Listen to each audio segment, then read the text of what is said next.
What's going on, guys? Tobin here with you. Thanks for checking us on out. Much appreciated. If you guys could, please subscribe to the 560 WQAM YouTube page. You guys can watch Tobin and Leroy every single weekday from 10 a.m. to 2 p.m. Had a lot of stuff to get to on the show today, but one of the big stories that we were following, I actually talked about probably a little bit more about it yesterday, although I think I am getting Leroy. I think I'm getting him down on this this Dalvin Cook thing. I think I'm pinning him down that he is going to want this to happen. But the big news that we seemingly have been following throughout this entire offseason since the Jalen Ramsey acquisition has been the Dalvin Cook news, right? Dalvin Cook officially a free agent now. He has been cut by the Denver Broncos.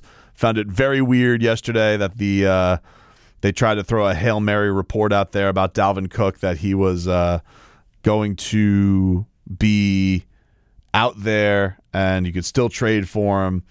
And now he is available. Now, Dalvin Cook, do with this what you will, but yesterday on social media, in fact, while I'm doing this, let me just check real quick, see if Dalvin Cook has posted anything, because I don't know. I'm doing this at what am I doing this at? I'm doing this at 2:30 p.m. on Friday, as I am going to go head down.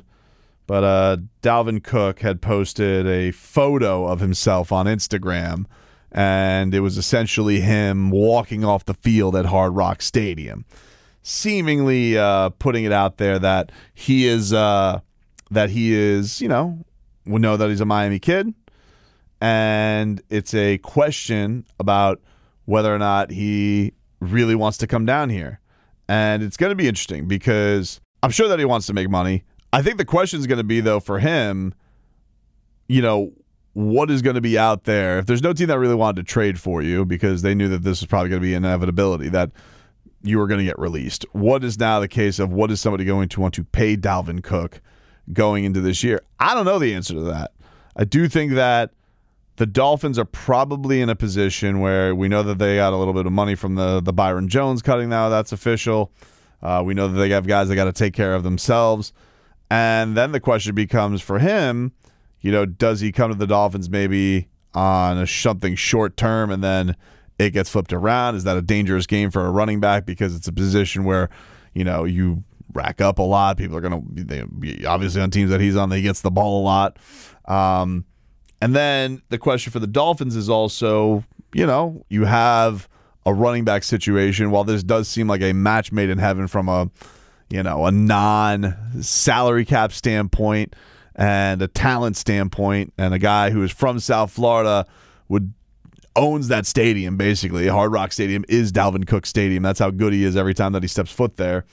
What then becomes of, you know, the guys that you have? I think it's interesting because you had Mike McDaniel this year talk about Raheem Mostert and talk about Jeff Wilson, two guys that he has really good relationships with, but guys that they don't have a lot of risk in. Like they are pretty protected if they do want to go in a different direction. We know we're all very excited to see what Devon Achane can do based on just his speed and just what kind of dynamic player that he can be. But he is a rookie, so now you're in a spot where you're like, well, what is that going to translate to this first year?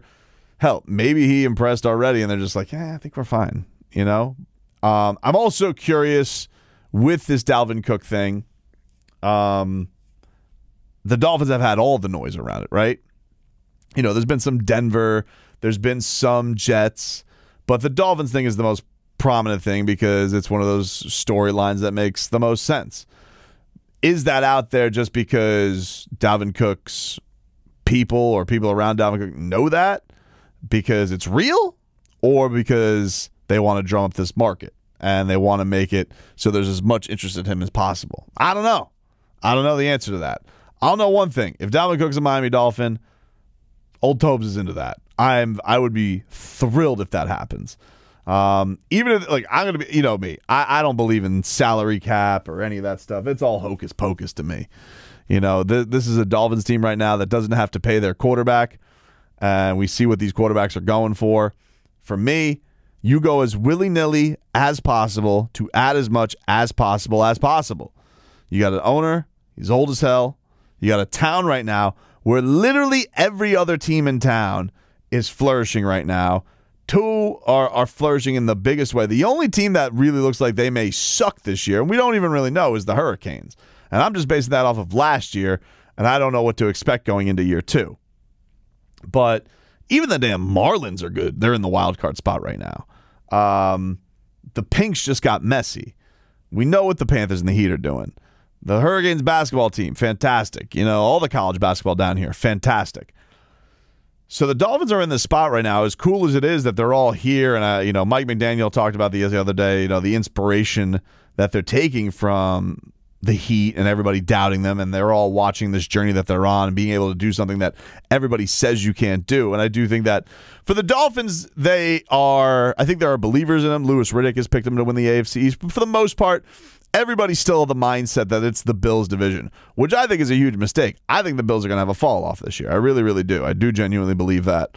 And for me, I honestly think this is a Dolphins and Jets question. Like, who is going to, come out on top there? I think that, there could be something to the fact that the Jets defense is a little bit overrated. There was some stuff on ESPN about that this week about did they get fat off of bad quarterbacks? It happens. Like, look, it's hard to have these signature performances in the NFL. So many of these games are so close week to week. But they do add Aaron Rodgers, who, if he is healthier, if he's not old as hell and falling off a cliff, yeah, it's going to be way better than having the old MILF Hunter, or all respect to new Dolphins backup quarterback Mike White. Then you look at the Dolphins and you're like, man, if Tua stays healthy, which is, of course, the always thing that you got to hold out there, but let's just, for football's sake, hey, it's always a question with every team, right? If somebody gets hurt, you're screwed. So let's just say, based on what the Dolphins are bringing to the table this year, the acquisitions that they made on defense, the acquisitions and the signings they made to the coaching staff with Vic Fangio, you think about some of the tweaks that they made here and there. There's not many places on this team where you're just like, wow, that's a hole. You'd probably look at and say, still got the questions about 2 spots in the offensive line. I don't know if you're ever going to look at an offensive line and say, hey, we got all 5 figured out. I think they got spots figured out. Tight end, don't know what they're going to do there as far as like who's either going to step up, who's going to become something, who's going to take a big leap, or what they're going to do. But I know that's not going to probably be a big target anyway, because they have the 2 best receiver. They have the best receiving tandem in the league, 2 of the best receivers in the league, and Tyreek Hill and Jalen Waddle.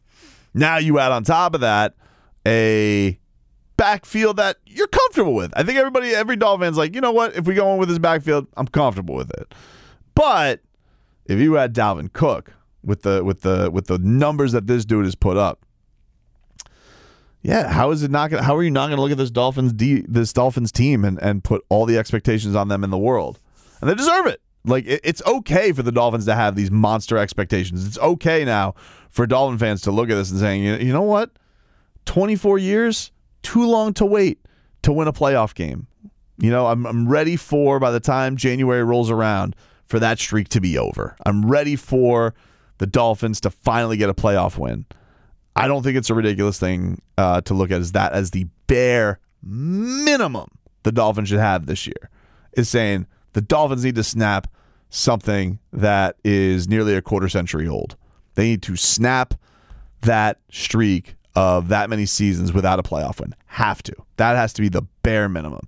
And as the year goes on, expectations may change. You may look at this team and say, "Hey, this may be this is something I consider that this team should win the Super Bowl. This team should win, or at least get to the conference finals."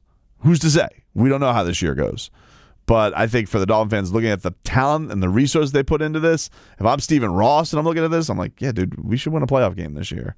Unless, like I said, unless there's catastrophic injuries, which every team can derail any team, and we can have that conversation when it happens. But for the talent they have, for what they put in, yeah, the expectations should be in a really high place. And especially with what everybody is doing in town here, I do think that puts a little bit extra pressure on Miami and the Dolphins and Mike McDaniel and Tua and Tyreek Hill and the whole squad of what people are expecting from this. I know how thirsty this fan base is for something real. Last year was great. Last year was fun because even though the record was the same as the year before, you made the playoffs, and these games, we can all agree, the Dolphin games were a much more fun experience than in years past because the offense was dynamic. And that's what you're looking for. Continued growth from this offense, this coaching mastermind who went through his own growing pains. Guy is hilarious. I love hearing from him, but he had his own things that he has to get better at. Between play calls, getting plays in, getting this team more disciplined, all that stuff. Mike McDaniel has stuff that he has to get better at too. The charm can wear off. And I do think that, he sees all this stuff. He talks to a guy like Eric Spoelstra and hears things like that going around. I think he probably knows it too. And I think that they all welcome it. What was it Tua said last year? We're not afraid to talk Super Bowl. They shouldn't be. But for this team, the place that they got to get to is not only making it into the dance, but I would imagine even winning a playoff game has to be the first place that they got to go to. And if you're Stephen Ross and you're the age that he's at, and you gotten busted for tampering, and you haven't had any draft assets, Mike McDaniel hasn't had a first-round pick, and you're adding stars, you're giving Bradley Chubb a big deal, and you're giving Tyreek Hill a big deal, and you get a big deal, and you get a big deal. Yeah, the guy's going to put all the resources that he can, because that guy, for all the Miami Opens and the F1 formulas, ultimately he doesn't want to be known as the Dolphins owner who did no winning, who did the least winning in the era of ownership that he was in control of the team. So he wants that narrative to change too, and can't say adding Dalvin Cook would hurt that.